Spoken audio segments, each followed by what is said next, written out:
Hi hello నమస్తే అండి. అందరు ఎలా ఉన్నారు? సంతోషంగా ఉండాలని కోరుకుంటూ మంచి రెసిపీతో నేను మీ ముందుకు వచ్చాను. నేను మీ Jyothsna. Welcome to my channel అండి. Housewife kitchen creatives easy recipes అండి. ఇక్కడ చూడండి, బెండకాయలు ఒక పావు కేజీ తీసుకున్నాను. సన్న ముక్కలుగా కట్ చేసిన అండి. దీంతో మనము కారం పొడి చేసుకోబోతున్నాం. చాలా టేస్టీగా ఉంటుంది. బెండకాయ ఏంటి, కారం పొడి ఏంటి అనుకుంటున్నారా? చాలా బాగుంటుందండి. తప్పకుండా ఈ వీడియో చివరి వరకు చూడండి, టిప్స్ మిస్ కాకుండా ఉంటుంది. కామెంట్ చేయడం మర్చిపోవద్దు. మీకు ఈ పేరు వినగానే ఏమనిపించిందో తప్పకుండా కామెంట్ చేయండి. ఇది ఇడ్లీలోకి, టిఫిన్స్ లోకి, అన్నంలోకి, దేంట్లో అయినా చాలా టేస్టీగా ఉంటుంది. తప్పకుండా మీరు కూడా ట్రై చేయండి. నేనైతే ఐరన్ కడాయి తీసుకొని స్టవ్ ఆన్ చేసిన. కొంచెం ఆయిల్ ఎక్కువ పడుతుంది, ఒక హాఫ్ కప్ వరకు ఆయిల్ వేసుకుందాం. ఆయిల్ మంచిగా వేడి కావాలి. బెండకాయలు ఇలా పల్చగా కట్ చేసుకోవాలండి, సన్నగా కట్ చేసుకోవాలి, లావు లేకుండా. ఎందుకంటే మనం ఫ్రై చేసినప్పుడు ఇవి మంచిగా డ్రై అయిపోవాలి, అందుకని ఇలా సన్నగా కట్ చేసుకోవాలి. నూనె వేడైందండి, నూనెలో వేసేస్తున్నా.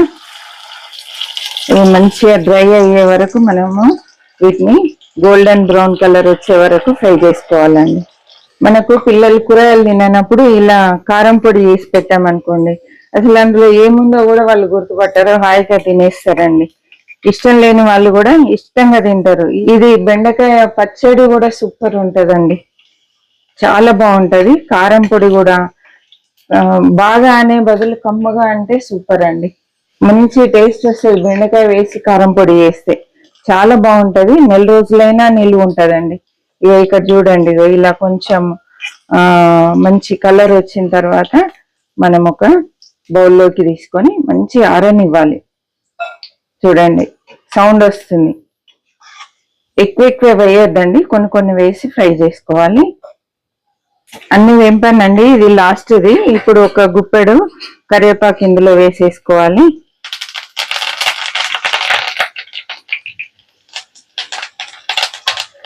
బెండకాయలు ఆల్మోస్ట్ ఒక 70% ఫ్రై అయిన తర్వాత కరివేపాకు వేయాలండి. నీళ్లు లేకుండా డ్రై చేసి పెట్టుకున్నాను కరివేపాకు, అందుకే ఎక్కువ చిట్లలే అండి. ఇవి కూడా చక్కగా వేగినాయి. స్టవ్ అయితే పూర్తిగా సిమ్లో పెడుతున్నా. స్కిప్ చేయకుండా చివరి వరకు చూడండి. నేను ఏమేమి వేస్తున్నా ఏంటి అనేది, ఆ టిప్స్ అన్ని మిస్ అయిపోతారు. కాబట్టి చివరి వరకు చూడండి. కామెంట్ మాత్రం తప్పకుండా చేయండి. మీకు నచ్చితేనే లైక్ చేయండి. బాగుంది అనిపిస్తే లైక్ చేయండి. మీరు నాకు సపోర్ట్ చేసిన వాళ్ళు అవుతారు. మీ సపోర్ట్ చాలా అవసరం నాకు. ఇక మిగతా అన్ని మనం వేపుకునే లోపు ఈ కరివేపాకు తర్వాత బెండకాయలు చక్కగా ఆరిపోతాయండి. పూర్తిగా ఆరాలి, వేడి లేకుండా అవ్వాలి. అందుకే ఇవి పక్కన పెట్టేసుకుందాం. ఈ కడాయిలో ఉన్న ఆయిల్ గిన్నెలోకి పోస్తున్నా. మనకు ఒక టీ స్పూన్ ఆయిల్ ఉంటే సరిపోతుంది. కొంచెమే ఉంచాను చూడండి, ఒక టీ స్పూన్ ఆయిల్. ఈ మిగతా అన్ని వేపుకుందామండి. మీరు తినే కారాన్ని బట్టి ఎండుమిరపకాయలు వేసుకోండి. ఒక 10-15 ఎండుమిరపకాయలు వేసాను. ఘాటుని బట్టి వేయండి. 10-15 అయితే వీటికి కరెక్ట్గా సరిపోతాయండి. ఎండుమిరపకాయ మంచిగా వేగింది అనుకోండి, కారంకు మంచి రుచి వస్తుంది. లేకపోతే దాని ఘాటు అనేది తగులుతూ ఉంటుందండి. కొంచెం లైట్గా వేగగానే పల్లీలు వేస్తున్నా. ఇవన్నీ అంటే 2 టేబుల్ స్పూన్ల పల్లీలు అండి. కొలతలన్నీ చెప్తాను, చక్కగా రాసుకొని ట్రై చేయండి. పల్లీలు కూడా ఒక 60-70% వేగాయి, చిట్టుపట్లు ఆడుతున్నాయి. ఈ టైంలో 2 టేబుల్ స్పూన్ల ధనియాలు వేసుకుందాం. 2 టేబుల్ స్పూన్ల శనగపప్పు అండి, 2 టేబుల్ స్పూన్ల మినపప్పు, 1 టీ స్పూన్ జీలకర్ర, ఒక పెద్ద సైజు ఎల్లిగడ్డ తీసుకొని ఇలా పొట్టు తీయకుండా రెబ్బలు ఒలిసి వేసుకోవాలండి. వీటిని దోరగా వేపుకోవాలి. స్టవ్ మాత్రం సిమ్లో పెట్టాను, హైలో పెట్టకండి, మాడితే టేస్ట్ అస్సలు బాగుండదు. ఇవి వేగే టైంలోనే చింతపండు కూడా కొంచెం వేసుకుంటే ఇందులో ఉండే తేమ తగ్గుతుందండి. మీరు తినే పులుపుని బట్టి వేసుకోండి, కొంచెం పుల్లగా ఉంటేనే బాగుంటుంది. కావాలంటే మిరియాల ఘాటు ఇష్టం ఉంటే కొన్ని మిరియాలు వేసుకోండి, ఇంకా బాగుంటది మిరియాల ఫ్లేవర్ తోటి. ఎందుకంటే ఇప్పుడు వర్షాకాలం స్టార్ట్ అయింది, గొంతు హాయిగా ఉంటది, జలుబు అట్లా ఏది ఉన్నా కూడా మంచిగా మిరియాల పొడి సూపర్ ఉంటదండి. సిమ్లోనే ఉంచాను.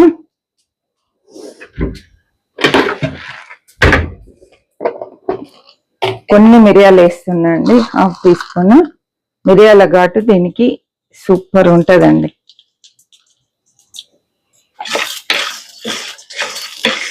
ఈ పప్పులు మంచిగా వేగే వరకు సిమ్లోనే వేయించుకోవాలి.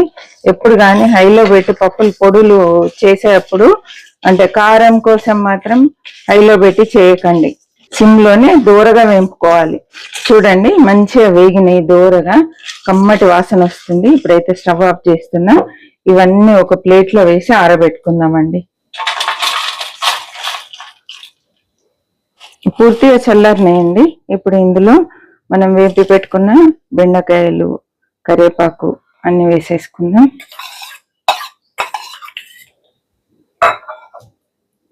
వన్ టీ స్పూన్ సాల్ట్ అండి. ఉప్పు మళ్ళా చూసి మనం వేసుకోవచ్చు. మీరు తినేదాన్ని బట్టి కారం కానీ ఉప్పులు కానీ అడ్జస్ట్ చేసి వేసుకోవాలి. ఇవన్నీ ఒకసారి మిక్స్ చేద్దాం ఈక్వల్గా కలిసే విధంగా.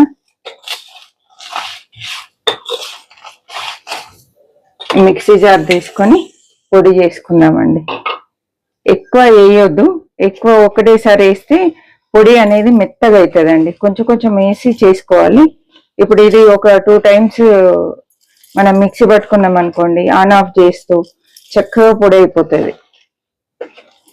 అంతా వేసామనుకోండి, ఇందులో కొంచెం ఆయిల్, పల్లీలు ఇదంతా ఉంది కాబట్టి మెత్తగా అయిపోతుందండి.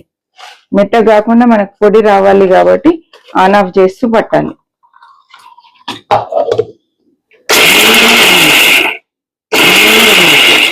ఇలా ఆన్ ఆఫ్ చేస్తూ పట్టాలండి.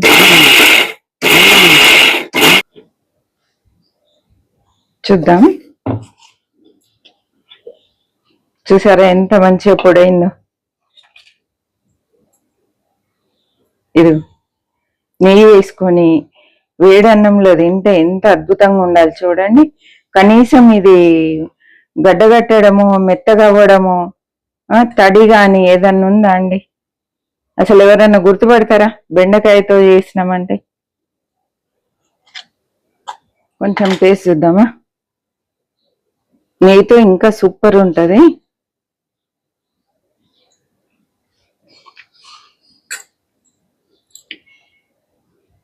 ఉప్పు, కారము భలే పర్ఫెక్ట్ గా సరిపోయిందండి. సూపర్ గా ఉంది.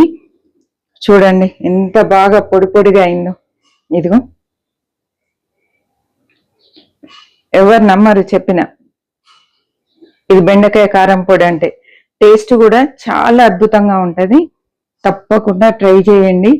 వేడి అన్నంలోకి, ఇడ్లీలోకి, దోశలోకి దేంట్లో అయినా బాగుంటదండి. మీకు ఈ రెసిపీ ఎలా అనిపించింది ఏంటి అనేది కామెంట్ చేయడం మర్చిపోద్దు, లైక్ చేయడం మర్చిపోద్దు. మరి ఒక మంచి రెసిపీతో మళ్ళీ కలుద్దాం.